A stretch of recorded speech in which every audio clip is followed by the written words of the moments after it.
여러분, 우리가 고전 미술의 시대를 얘기할 때 화가와 권력자 이들의 관계를 우리가 빼놓고 이야기할 수가 없습니다. 정상적인 관계라 그러면은 화가와 권력자의 관계 중에서 누가 갑인가요? 당연히 권력자가 갑이죠. 돈을 내는 사람이기도 하고, 그 다음에 막강한 권력을 갖고 있는 사람이면 화가를 마음껏 부릴 수 있겠죠. 그러니까 화가는 그저 하라는 대로 따를 수밖에 없는 그런 존재가 대부분인데, 그런데 16세기에 참 놀라운 일이 벌어진 적이 있습니다. 왜냐하면은 한 화가의 작품을 얻기 위해서 정말 수많은 권력자들이 전전긍긍했고, 그 다음에 대기를 하세월을 기다려야 했다, 그런 얘기가 있고, 근데 그거는 보통이었고요. 어떤 영주는 이 화가의 초상화를 얻기 위해서 눈물을 흘렸다, 그런 얘기가 있는데 무슨 얘기인가? 과연 그런 일이 있을 수 있는가? 그런 얘기를 오늘 한번 들려드리도록 하겠습니다. 르네상스 최고의 화가가 누구냐? 라고 이렇게 물어봤을 때 15세기로 시야를 좁히게 되면은 레오나르도 다빈치와 미켈란젤로를 떠올릴 수 있습니다. 근데 미켈란젤로만 해도 나이가 중간에 걸쳐서 16세기까지 넘어오죠. 그래서 16세기 최고의 화가는 누구냐라고 할 때 우리는 당연히 라파엘로를 떠올리게 되고요. 그러면서 동시에 이 사람 얘기를 안 할 수가 없습니다. 티치아노라는 사람입니다. 여러분, 이 티치아노는 다빈치, 미켈란젤로, 라파엘로보다는 덜 유명한 사람이지만 그림만으로 따지자 그러면 훨씬 더 많은 인기를 누렸던 그런 사람입니다. 티치아노는 매우 오랫동안 살았던 사람이죠. 스승이 바로 제가 지난 시간에 영상에서도 말씀드렸던 조르조네라는 사람이에요. 그래서 이 조르조네에게서 정말 많은 것들을 배우고 그러면서 성장한 그런 사람이죠. 자, 그런데 이 티치아노는 줄을 잘 섰다라고 말씀하시는 분들도 있어요. 무슨 얘기냐면은 16세기가 접어들어서 1550년까지 그 기간 동안의 이제 표를 보면은 이 시기에 가장 뛰어난 화가의 자리를 차지할 사람이 누구냐라고 했을 때 지난 시간에 조르조네를 살펴봤어요. 근데 이 조르조네는 페스트로 안타깝게도 30대 초반에 그만 세상을 떠나고 말았어요. 그런데 이 조르조네보다도 더 유명하고 더 인기 있었던 사람이 있었어요. 누구죠? 라파엘로입니다. 라파엘로는 조르조네보다는 몇 살 어린데 이 라파엘로 역시 오래 살지 못했어요. 16세기 초를 지배했었던 이 두 사람이 너무나 일찍 세상을 떠났다, 그런 얘기인데, 티치아노로서는 자기가 16세기를 대표하는 화가가 될 가망은 없었고 조르조네가 가장 잘 나가거나 라파엘로가 계속 1위를 하거나 그런 것을 따라가야 되는 그런 사람이었다고 할 수 있는데, 자기 앞에서 잘 가시던 스승님이 갑자기 세상을 떠나시고 그 뒤로 10년 뒤에 라파엘로도 세상을 떠났다, 그런 얘기죠. 자, 그럼 티치아노는 어떻게 살았냐? 이렇게 살았는데요. 오래 살았습니다. 그러다 보니까 얼떨결에 자기가 16세기 최고의 화가의 자리에 오른 거예요. 그런데 이 시기죠. 제가 별표를 표시한 이 시기가 언제냐면은 티치아노가 프라리 성당의 중앙재단화 성모 마리아의 승천을 그린 해가 이때인데, 이때 많은 사람들에게 인정을 받고 최고가 된 겁니다. 그랬더니 자기 앞에 아무도 없어요. 그런데 자기보다 잘 그리는 유명한 분들이 없어졌다. 그거는 이제 필요 조건이고, 사람들이 이 티치아노를 찾게 되는 데는 기본적으로 티치아노의 그림이 뛰어났다라고 봐야 되겠죠. 그럼 티치아노의 그림은 뭐가 뛰어났냐? 사실 이 티치아노는 스승님이 갑자기 돌아가신 뒤에 슬럼프를 겪게 돼요. 왜냐하면은 자기는 자기 스스로 뭘 만들어내 본 적은 없고 모두 스승님이 가르쳐 주시는 거를 앵무새처럼 그냥 따라하면서 배운 거거든요. 그렇기 때문에 자기 스스로는 그 다음에 도대체 뭘 해야 되느냐 그걸 알 수 없는 엄청난 슬럼프에 빠지게 돼요.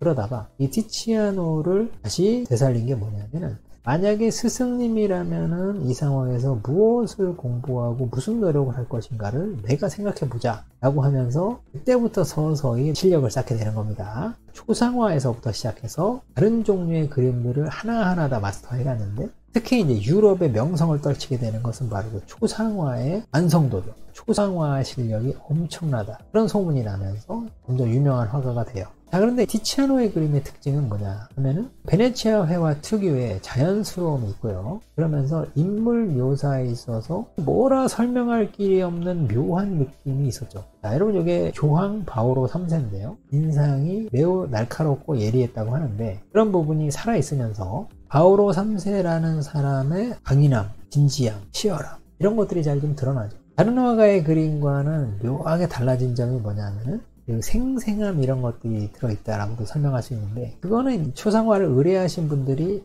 티치아노의 그림을 처음 보게 됐을 때 그때 반응이 달랐다라고 하죠. 그게 중요했었던 거예요. 말하자면은 그 티치아노가 완성됐습니다 라고 해서 그 그림을 보는 고객 입장에 있고 권력자들이 모두 다 흠칫하면서 자기 그림을 보고 일단 좀 놀란다고 하죠. 뭐냐면 한마디로 말해서 자기가 생각하는 가장 이상적인 자신의 모습이 거기에 담겨 있다는 거예요. 가장 이상적인 자신의 모습이 뭐지? 어렵게 생각하실 거 없이 쉽게 설명드려 보면은 사진 찍는 거랑 비교해 보시면 돼요. 왜냐면 사진 찍었는데 오랜만에 잘 나왔어요. 자꾸 보게 돼. 그럼 그게 여러분이 생각하시는 이상적인 여러분의 모습에 가까운 겁니다. 그래서 가장 이상적인 자신의 모습과 만나게 되면은 어떤 반응이 생기게 되냐면은 일단은 자기 자신에 대한 자부심, 자긍심 이런 게 생깁니다. 그러면서 자세도 살짝 바르게 잡게 되죠. 어깨에도 힘도 좀 한번 넣어보고 자세도 바르게 해보고 이렇게 되는 거죠. 그러니까 티치아노의 그림 속에서 자신의 얼굴을 마주한 그런 사람들이 모두 다 자세가 살짝 경건해지면서 힘호흡 좀 하고 그러면서 이제 자세가 달라진다는 거죠. 일단 자기가 생각하는 가장 이상적인 자신의 모습을 만나면 어떻게 되냐면 아무리 자기가 겪고 있는 여러 어려움 때문에 스트레스도 받고 때려쳐야 되나 뭐 이런 걸 생각하는 사람들도 자존감이라고 하죠. 이 자존감이 쫙 이렇게 채워지면은 그 일을 자기가 해낼 수 있을 것 같다는 생각이 듭니다. 용기도 좀 생기고 그렇게 되죠. 이 맛을 보면은 헤어나올 수 없다고 합니다. 그래서 이제 티치아노의 그림을 자기가 한번 보고 그 용기 한번 채워놓고 그런 사람들은 다음에 또 이렇게 당 떨어지듯이 아이고 기운이 없다 여러분 이러면 어떻게 돼요? 티치아노를 불러라 이렇게 되는 거죠. 저 상황 하나 그려줘 뭐 이렇게 되는 거죠. 그러다 보니까 이 티치아노를 찾는 그 권력자들이 너무나 많아졌습니다. 그런데 어떻게 하면은 그런 그림이 가능하냐 그런 얘기죠. 그러니까 초상화라고 하는 게 어떨 때는 고객이 만족하고 어떨 때는 고객이 만족 못하고 그래야 될 거 아닙니까? 근데 티치아노는 실망시키거나 뭔가 자기가 그림 마음에 안 든다는 그런 고객을 찾아볼 수가 없어요. 여러분 그럴 때는 티치아노가 그 이전에 얼마나 많은 노력을 했을까 그런 것들을 좀 헤아려 보셔야 돼요. 티치아노는 사람의 인상이 어떻게 표현되는가 그런 것만이 아니라 그 사람과 얘기를 나눠보면서 그 사람의 성향이나 이런 것들까지도 면밀히 살피는 그런 지혜가 있었다고 봐야 되겠죠. 그러면서 그 사람이 가장 이상적으로 생각하는 그런 자신의 이미지가 무엇일까를 막 맞춘다는 거 아닙니까? 근데 그런 걸 표현하기 위해서는 사실은 그 눈 아래에 붓질이 조금 두텁거나 조금 얇기만 해도 인상이 바뀌는 거거든요. 근데 그 미묘한 인상이나 이런 걸 통해서 어떻게 해요? 가장 이상적으로 느끼는 모습을 연출할 수 있었다. 대단한 거죠. 이게 사람에 대한 이해, 그 다음에 그것이 구현되는 그림의 그 미묘한 차이의 이해 이런 게 동반되지 않고서는 그런 게 안 되겠죠. 그러기 위해서 얼마나 많은 시행착오와 연습을 했겠습니까? 여러분 이 부분이 조르조네라고 하는 스승에게서 못 배운 부분인데 티치아노가 해낸 겁니다. 자, 그래서 이 부분 때문에 권력자들이 줄을 서기 시작했는데 그게 참 난리도 아니었다고 합니다. 자, 그러다가요 문제의 한 영주를 또 만나게 되는데 그 영주가 누군지 집안을 한번 찾아가 보도록 하겠습니다. 이탈리아 요 지도에서 보라색으로 표현되어 있는 요 부분이 교황령입니다. 교황령 중에서 교황이 실질적으로 더 오랫동안 통치했던 지역이 좀 진한 색으로 되어 있고요. 새로 정복되고 그랬던 곳이 연한 보라색으로 되어 있어요. 근데 여기에 이제 페라라라고 하는 곳이 있습니다. 역사적으로도 자주 등장하는 그런 곳인데 이 페라라라고 하는 곳에 에스테라고 하는 가문이 있어요. 이 페라라를 통치하고 있었는데 이 에스테 가문의 여걸들이 있죠. 여걸. 이탈리아를 떠들썩하게 했었던 그런 여걸들이 있는데 그 중에 이제 첫째 딸이죠. 이사벨라 데스테라고 하는 그 여인이 만토바로 시집갑니다. 그래서 여러분과 함께 이제 만토바라는 곳을 한번 가보겠습니다. 지도상에서 보시면은 이제 파란색에 해당하는 그 지역이 만토바예요.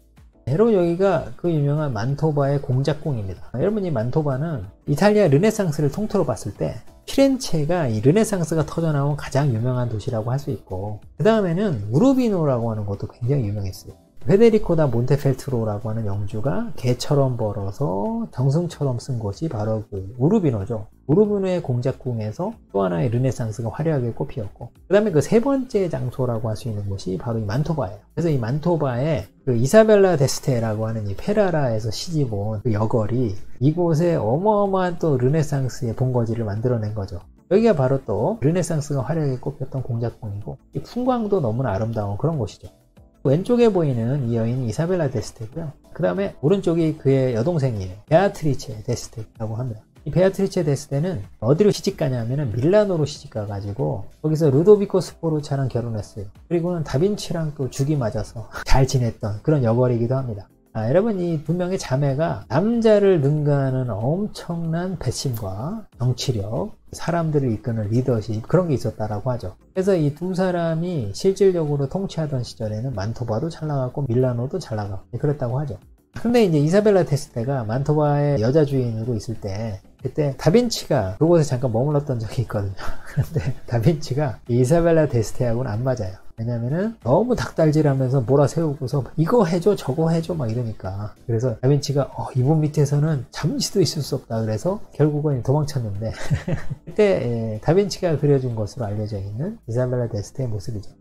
결국 완성되지 못했어요.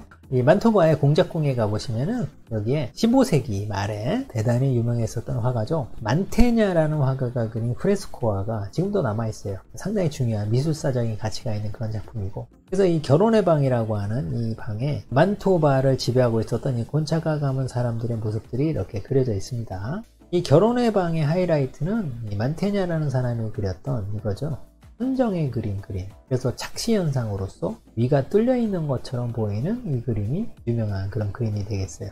어쨌든 만토바는 이사벨라 데스테가 화려한 르네상스를 꽃피웠는데, 그래도 이 가문의 이름은 곤차가 가문입니다. 그래서 제가 이제 배경 설명 좀 해드렸는데, 여러분 이 사람이 바로 페데리코 2세 곤차가입니다. 프란체스코 2세 곤차가의 아들이죠. 이 페데리코 2세 곤차가는 어렸을 때 귀여운 소년이었어요. 자랐는데 얼굴은 좀 비슷한 면이 있는 것 같습니다. 이 페데리코 곤차가가 미술을 아주 좋아하고 그렇습니다.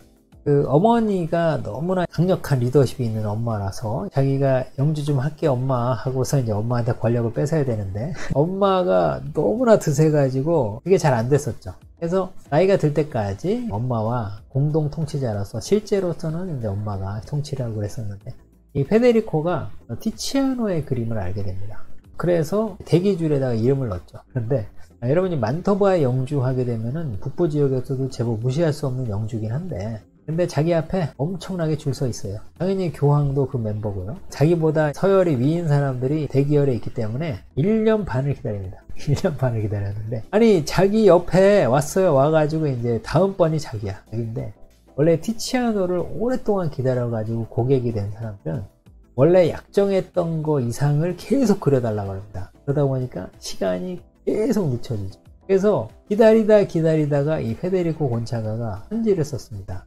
자기는 다음 순번이에요. 그런데 더 미뤄지다가는 누가 또 새치기를 할지 모르고 절박한 상황에서 편지를 썼습니다. 자기는 지금 티치아노의 그림을 너무나 갖고 싶어요. 그런 가운데 티치아노에게 편지가 도착했겠죠? 티치아노가 편지를 열어봤는데 흠칫 놀랐습니다. 첫머리가 이렇게 시작해요. 나의 친애하는 티치아노, 내 커다란 방을 둘러보니 나에게 부족한 것은 그 어느 것도 없건만 그대가 그려줄 그림이 한 점 없을 뿐이네. 이렇게 시작하는 편지가 있어요. 그런데 티치아노가 놀란 부분이 뭐냐면은 그림이 중간중간에 얼룩이 져 있어. 응? 왜 얼룩이 져 있지? 생각해보니 다른 건 없어요. 여기저기다 물 묻혀하다가 착착 뿌린 거 아닙니다. 뿌린 거 아니라 작은 방울방울 이렇게 번져 있어요. 편지를 쓰면서 뭐예요? 그대가 그려줄 그림 한 점 없을 툭. 그림이 한 점 없을 뿐이네 툭. 여러분 글씨가 방울방울 번져 있어요. 여러분 그건 뭘 말합니까? 이 편지를 쓰면서 이 영주가 울고 있었다는 얘기예요. 그래서 그 편지를 보고 안 되겠다. 이분한테는 빨리 가야 되겠다. 라고 해서 티치아노가 그림을 서둘러 마무리하고 또 그려달라고 발목을 잡는 영주에 뿌리치고 왔다는 거 아닙니까? 그래서 이 페데리코는 세상을 얻은 듯이 기뻐요. 그런 얘기죠.